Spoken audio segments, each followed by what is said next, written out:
Hello guys, welcome to my channel. तो आज हम क्या करने वाले हैं, लाइफ प्रोसेसेस का पार्ट 7 पार्ट 6 तक ऑलरेडी अपलोड कर दिए हैं। लिंक आपको कहाँ मिलेगी? डिस्क्रिप्शन में मिलेगी।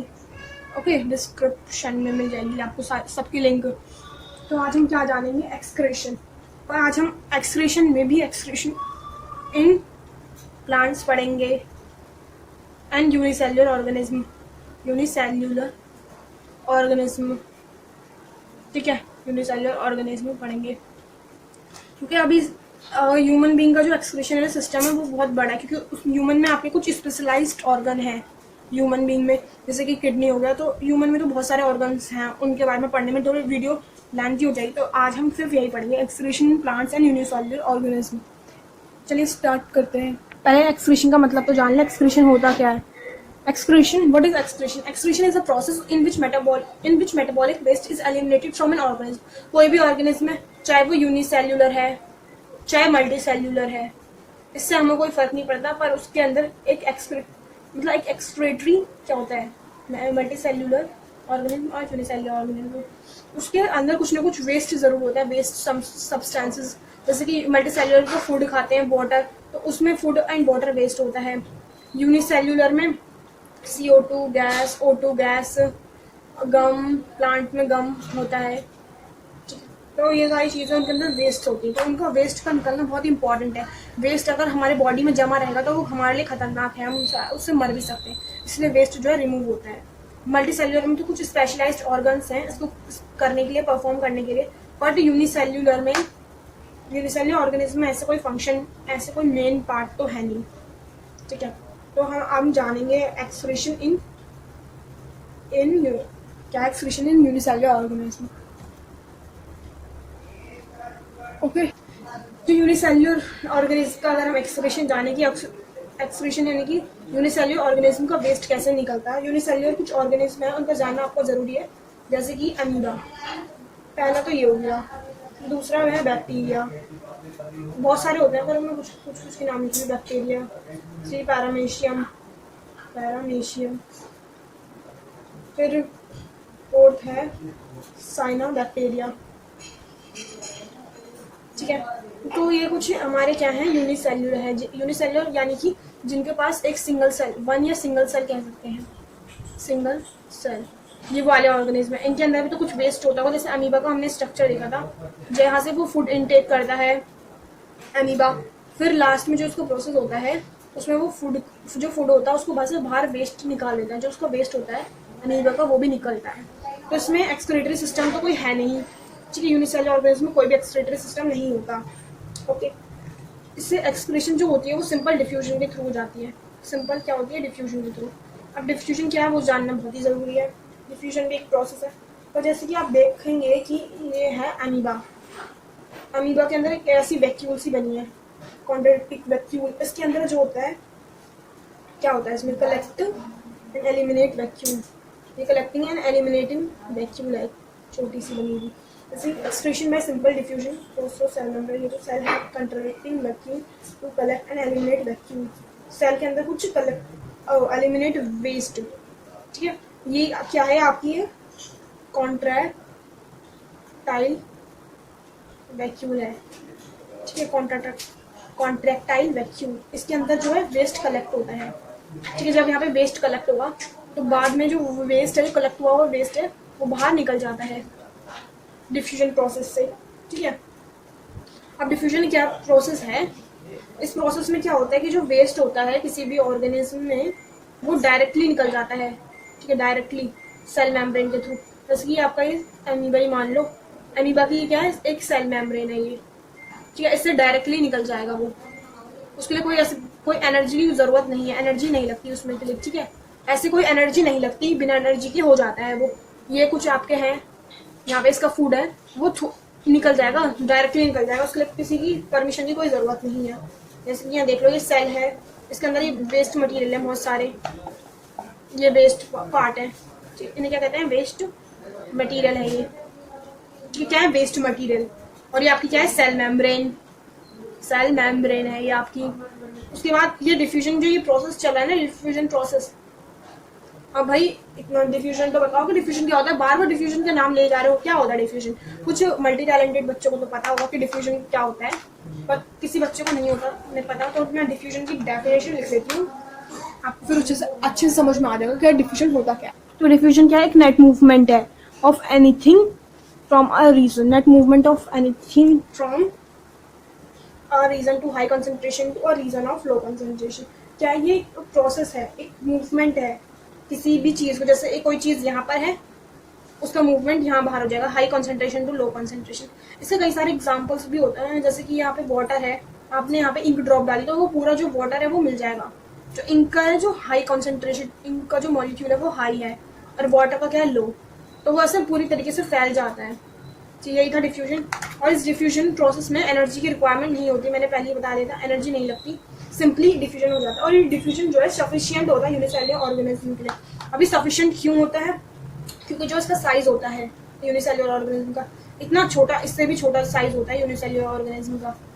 और जब साइज छोटा होगा, इसका जो माइक्रोस्कोपिक साइज होता है, माइक्रोस्कोपिक साइज, माइक्रोस्कोप से दिखता है इसलिए इसके साइज को माइक्रोस्कोपिक साइज कहते हैं, जो कि बहुत ही स्मॉल होता है इसका साइज। जब साइज स्मॉल होगा तो जो रास्ता होगा ट्रेवल करने का, यानी डिफ्यूज होने का रास्ता, तो वो कम ही होगा। जैसे यहाँ से हमें यहाँ से वहाँ जाना है, अगर रास्ता छोटा होगा तो हम इजिली पहुंच जाएंगे ना, बिना किसी देरी के। तो जो लेस डिस्टेंस होता है, डिस्टेंस कम होता है, जिससे कि ट्रेवल करने में भी आसानी होती है, इधर से उधर जाने में भी आसानी होती है। तो इसमें डिफ्यूजन में तो इतना ही था। और ये डिफ्यूजन प्रोसेस से ही जो उसका एक्सक्रीट होता है यूनिसेलुलर ऑर्गेनिज्म में, जो भी वेस्ट है, या तो गैस होगी वेस्ट, गैस CO2 और O2 है, वो इससे रिलीज हो जाती है। जो उसका फूड होता है, एमीबा जिसे खाता है, जैसे एमीबा है, उसका ये फूड यहाँ है, फिर उसका फूड जो है यहाँ से निकल जाता है, एक्सक्रीट हो जाता है, यानी कि फूड के पार्टिकल्स देखे होंगे आपने, मैंने बताया था अमीबा का पूरा सिस्टम, कैसे वो फूड इनटेक करता है, कैसे आउट हो जाता है फूड उससे। तो इसमें यही है, ठीक है, डिफ्यूजन वाला प्रोसेस समझ में आना चाहिए। बस क्या है, high concentration to low concentration, excretion unicellular organism, ये यूनिसेलुलर ऑर्गेनिज्म का एक्सक्रीशन तो हो गया। अब एक्सक्रीशन इन प्लांट्स आते हैं, एक्सक्रीशन इन प्लांट्स पे। एक्सक्रीशन इन प्लांट्स में क्या है? एक्सक्रीशन इन प्लांट्स, प्लांट्स में पहली बात क्या चीज़ एक्सक्रीट हो सकती है आप बताओ? एक तो O2 हो सकती है, गैस CO2, और कुछ एसिड्स होते हैं उस प्लांट में, मतलब कुछ एसिड्स होते हैं, कार्बोहाइड्रेट्स भी होता है, कार्बोहाइड्रेट्स, ठीक है। और प्लांट की जो स्टेम्स है उससे गम निकलता है, जैसे कि, और वाटर भी रिलीज होता है। तो ये सारी चीज़ें जो है प्लांट से रिलीज होती हैं, क्या होती है? रिलीज होती हैं, वह यानी कि एक्सक्रीट होती हैं, एक्सक्रीट, ठीक है। ये सारी चीज़ें एक्सक्रीट होती हैं प्लांट से। तो अभी कैसे एक्सक्रीट होती हैं भाई, वो भी जानना तो ज़रूरी है। इसमें कुछ वैसे भी इसके कुछ ऑर्गन्स, स्पेशलाइज्ड ऑर्गन्स तो नहीं है, बट इसमें ये कुछ चीज़ें हैं, एक जैसे कि लीव्स प्लांट में, जैसे ये प्लांट यहाँ पर ड्रॉ कर देते हैं, प्लांट, ये प्लांट की लीव्स, ये रूट सॉरी, और यहाँ पे प्लांट्स की लीव्स, आई मीन लीव्स, ये प्लांट्स की लीव्स, ठीक है, जैसे ये लीव्स है यहाँ पर, और यहाँ पर स्टेम, इस स्टेम से होता है, और एक तो, और फिर रूट से। तो ये कुछ, ये तीन चीज़ें जहाँ से वो एक्सक्रीट करता है। अब लीव्स से क्या करता है? लीव्स है कहाँ में वैसे? लीव्स ये रही, लीव्स जो होती हैं प्लांट में, लीव्स होती हैं, ठीक है। तो लीव्स से क्या एक्सक्रीट होता है, बताइए। लीव्स में पहली बात तो ये जानने की ज़रूरत है कि लीव्स जो होती है उसके अंदर कुछ टाइनी पोर्स होते हैं, जो कि हमने पहले भी जान चुके हैं। उन टाइनी पोर्स को हम क्या कहते हैं? स्टोमेटा।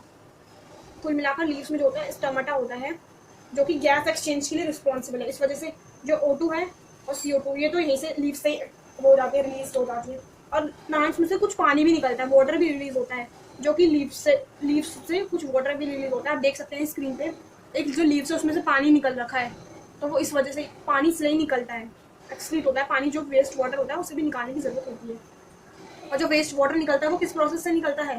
ट्रांसपीरेशन, जो हमने एक बार पढ़ा था जाइलम वाले में, जब हमने जाइलम और फ्लोएम पढ़ा था तब हमने ट्रांसपीरेशन भी देखा था। कि ट्रांसपीरेशन क्या है? ऐसा प्रोसेस है जिसमें वाटर लूज होता है। क्या होता है? Water loose. Evaporation of water vapour, evaporation of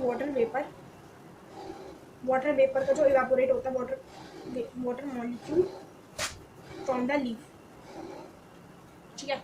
हमने देखा भी था उस टाइम, जो लीव्स से वाटर निकल के ऊपर एनवायरनमेंट में जा रहा था, वेपर बनकर निकल रहा था वो वाटर, तो ऐसी प्लांट्स में जो होता है वाटर जो है रेस्पिरेशन प्रोसेस के थ्रू निकल जाता है। इस प्रोसेस में जो वाटर लूज करता है प्लांट, वाटर को निकाल देता है धक्के मारकर, निकल निकल निकल। तो ट्रांसपिरेशन प्रोसेस तो समझ में नहीं आ गया होगा। ट्रांसपिरेशन क्या है? Evaporation of water molecule from the leaves, ठीक है। और इस प्रोसेस में लूज होता है वाटर, इतना ही समझने की जरूरत है नहीं, ठीक है। तो इतना तो समझ में आ गया होगा। इवेपोरेशन लीव्स में से क्या क्या ट्रांसफर होता है। फिर हम आ जाते हैं स्टेम में। स्टेम में क्या क्या होता है भाई? लीव्स का तो हमने जान लिया, लीव्स में से ये सब होता है एक्सक्रीट। फिर स्टेम्स में से एक्सक्रीट होता है गम्स। स्टेम कहाँ है आपकी? ये रहा, ये आपकी स्टेम्स है। स्टेम्स में से गम, रेजिन और कंसनट्रेटेड लिक्विड, ये सारी चीज़ें जो है उसमें से निकलती हैं। यहाँ पर कुछ गम सा बना रहता है स्टेम्स में वो, और इसमें कुछ लेंटिकल्स होते हैं जो हमने जाना था। लेंटिकल्स हमने पहले पढ़ चुके हैं रेस्पिरेशन में। ये स्टेम होती है, स्टेम के ऊपर ऐसे ऐसे पोर्स होते हैं कुछ, ठीक है, उन्हें लेंटिकल्स कहते हैं। उसमें से गैस एक्सचेंज होती है। हमने देखा था गैस एक्सचेंज के लिए कौन कौन सी, lenticels, stomata and root hair, ये रिस्पॉन्सिबल थे गैस एक्सचेंज के लिए। तो ये वही है, स्टेम में से गैस भी रिलीज हो जाती है इन पोर्स से। एक तो गैस भी, यहाँ पे हम गैस भी लिख सकते हैं कि गैसेस भी रिलीज हो जाती हैं, कंसनट्रेटेड लिक्विड, तो ये स्टेम से उनका रिलीज हो जाता है। और फिर रही बात रूट्स की, रूट्स में से क्या क्या निकलता है? Amino acid. हमारे प्लांट्स में ये जो रूट्स हैं इसमें से कुछ एसिड्स निकलते हैं, जैसे कि एमिनो एसिड्स, शुगर्स भी निकलता है, कार्बोहाइड्रेट, ठीक है, कार्बोहाइड्रेट, और कौन कौन से एसिड है इसमें? Organic acid. तो ये सारी चीज़ें इससे निकल जाती है, ठीक है। और जब जो लीव्स हैं उनमें ज़्यादा वेस्ट इकट्ठा हो जाता है, जो लीव्स होता है, लीव्स में ही सारा वेस्ट जो है इकट्ठा होता है। जब लीव्स में ज़्यादा वेस्ट जम जाता है, जो पत्तियां हैं वो क्या हो जाती हैं? शेडिंग डाउन या फॉलिंग डाउन कह सकते हैं हम।